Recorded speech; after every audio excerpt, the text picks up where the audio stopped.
Beetlejuice supernova अंतरिक्ष का सबसे रोमांचक साइंटिफिक फिनोमिना जिसे एस्ट्रोनॉमर्स बेहद ही उत्सुकता से पढ़ते हैं। बीटलजूस असल में एक रेड सुपर जायंट स्टार है जो अपनी लाइफ साइकिल के आखिरी चरण में है। मैं आपको बता दूं कि स्टार्स अमर नहीं होते, भले ही उनकी लाइफ साइकिल कई मिलियन सालों की होती हो, पर तब भी एक समय ऐसा आता है जब वो तबाह हो जाते हैं। फिलहाल हमारा सूर्य बेहद ही यंग है, लेकिन कुछ मिलियन या बिलियन सालों बाद इसके अंदर का फ्यूल खत्म होने लगेगा और ये भी बीटलजूस की तरह रेड सुपर जायंट में तब्दील हो जाएगा। बीटलजूस रात में देखे जाने वाले ब्राइटेस्ट स्टार्स में से एक है, लेकिन अचानक ही साल 2019 में इसकी रोशनी कम होने लगी।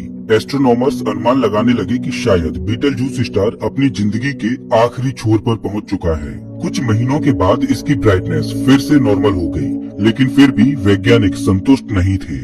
वे जानना चाहते थे कि इसकी ब्राइटनेस कम होने की वजह आखिर है क्या। उन्होंने पावरफुल टेलीस्कोप को इस स्टार की तरफ मोड़ा और उनका अंदाजा बिल्कुल सही निकला।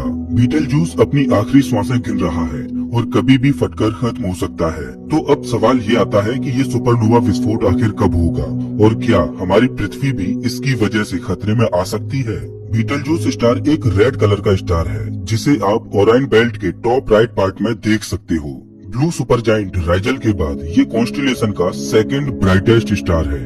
क्योंकि इस स्टार की रीडिंग्स और इसका नेचर बेहद ही अलग है, इसीलिए बीटलजूस को बहुत से एस्ट्रोनॉमर्स स्टडी करते हैं। जिन भी तारों के नाम में अल्फा लगता है वो कुछ बेहद ही ब्राइट स्टार्स में आते हैं। बीटलजूस भी अल्फा ओराइनिस की कैटेगरी में आता है। ये अपने नाम, ब्राइटनेस, साइज और कलर के लिए बेहद ही फेमस है। आपको जानकर हैरानी होगी कि वैज्ञानिकों को एग्जैक्टली नहीं पता कि बीटलजूस हमारी पृथ्वी से आखिर कितना दूर है।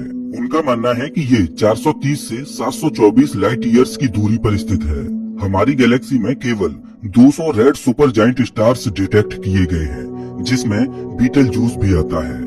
ये हमारे सूर्य से करीब 16 गुना ज्यादा बड़ा है और तो और इसे 528 प्रकाश वर्ष की दूरी से भी आसानी से देखा जा सकता है। अगर आप हमारे सन को बीटलजूस स्टार से रिप्लेस कर दें तो ये सुपर जायंट हमारे सोलर सिस्टम में पृथ्वी, मार्स, मरकरी और वीनस को पूरी तरह से निगल लेगा। जब एक तारे का जन्म होता है तब वो हाइड्रोजन से भरा हुआ होता है।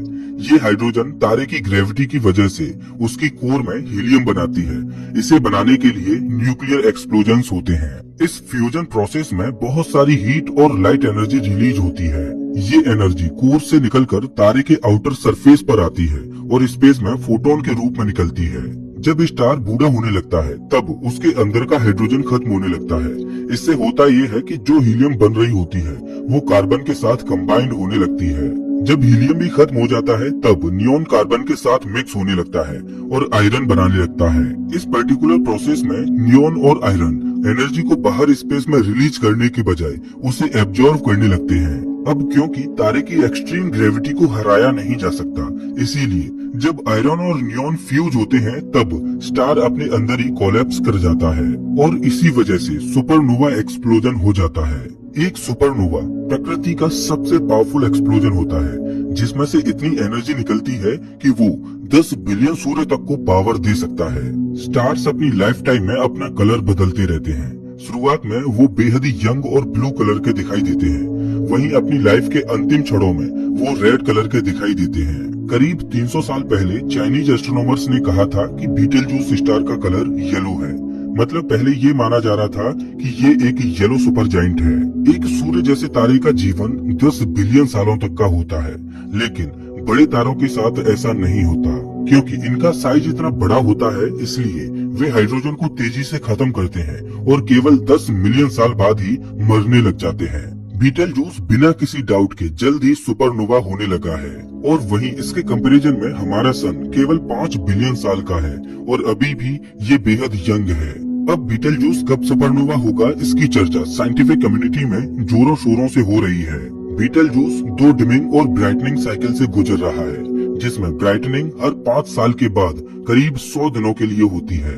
इस साइकिल में तारे का आउटर सरफेस बाहर निकलता है और कुछ समय बाद फिर से अंदर की तरफ चला जाता है।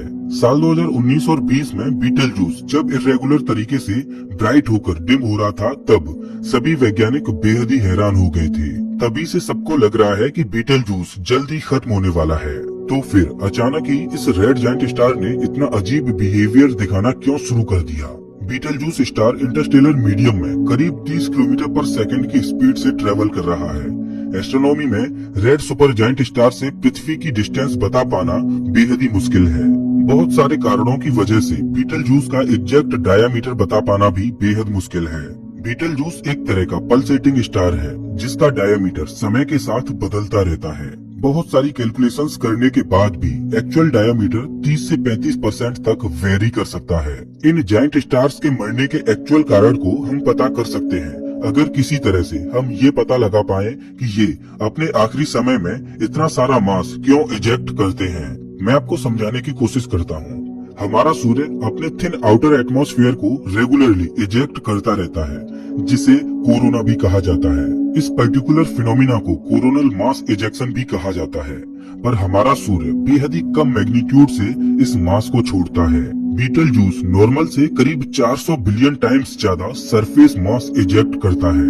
इसीलिए मिड फरवरी 2020 तक बीटलजूस ने करीब 3 गुना ब्राइटनेस को खो दिया था।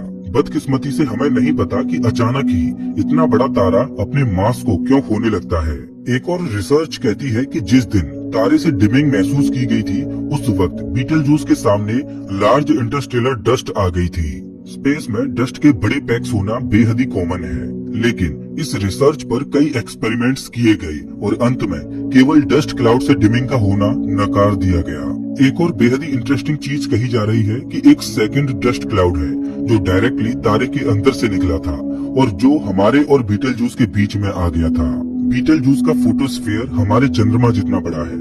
इस स्टार ने अचानक ही अपने इस सरफेस को इजेक्ट किया और डस्ट क्लाउड्स बना दिए, जिस वजह से हमें कई महीनों तक स्टार की ब्राइटनेस में फेडिंग दिखाई दी।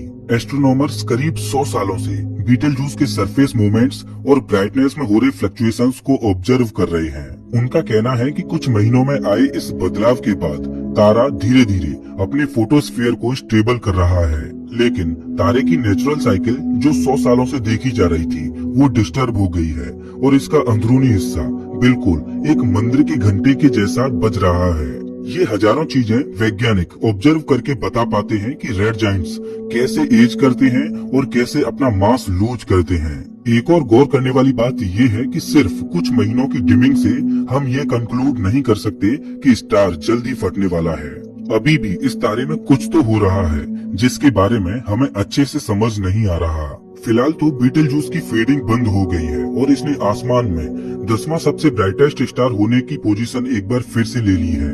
बीटलजूस हमारे सूर्य से करीब 1 लाख गुना ज्यादा ब्राइट है, इसीलिए इतना दूर होने के बावजूद भी ये इतना ब्राइट दिखाई देता है। लेकिन इतनी सारी ब्राइटनेस और एनर्जी ही इसकी मौत का कारण बनेगी। ज्यादा एनर्जी रिलीज करना यानी कि तारे के अंदर के फ्यूल को ज्यादा तेजी से खत्म करना। एक समय ऐसा आएगा जब ये अपने ही अंदर कोलैप्स होकर फट जाएगा। उस दिन ये अपनी मैक्सिमम ब्राइटनेस लिमिट पर होगा और उस दिन में भी हमें ये अच्छे से दिखाई देगा। तो अब एक बड़ा सवाल ये आता है कि ये कब सुपरनोवा हो सकता है। बदकिस्मती से हमारे जीवन काल में ऐसा होना लगभग नामुमकिन है। वैज्ञानिक सही से कुछ भी नहीं बता पा रहे हैं। हो सकता है कि ये आज ही सुपरनोवा हो जाए या फिर ऐसा भी हो सकता है कि ऐसा कई मिलियन सालों के बाद देखा जाए। एक और जरूरी सवाल आता है कि क्या बीटलजूस की वजह से पृथ्वी को कोई नुकसान पहुंच सकता है? इसका सिंपल जवाब है नहीं। बीटलजूस का एक्सप्लोजन किसी भी तरह से पृथ्वी को डिस्ट्रॉय नहीं करेगा। पृथ्वी को डिस्ट्रॉय करने के लिए किसी भी सुपरनोवा का कम से कम 50 प्रकाश वर्ष दूर होना जरूरी है, लेकिन बीटलजूस इससे करीब 10 गुना ज्यादा दूर है। तो दोस्तों इस वीडियो में बस इतना ही। वैसे आप हमारा ये वीडियो कौन से शहर से देख रहे हो हमें कमेंट करके जरूर बताएं। अगर आपको ये वीडियो अच्छा लगा हो तो इसे लाइक करें और ऐसे ही वीडियोज के लिए चैनल को सब्सक्राइब करें, साथ ही बेल आइकन दबाएं।